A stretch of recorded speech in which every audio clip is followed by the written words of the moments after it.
Hi. Are you worried of this popping and clicking sound which is coming from here when you open and closes your mouth? Let me tell you what is that.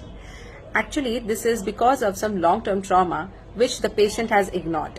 So what happens is that in the initial phase, because of the trauma, the patient is having a little bit of pain or some amount of pain here.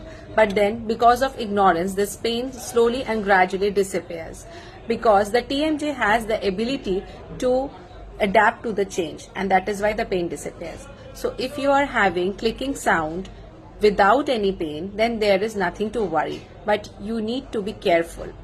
But in case you are having clicking sound along with pain, then you need to see your nearby dentist today itself. Thanks.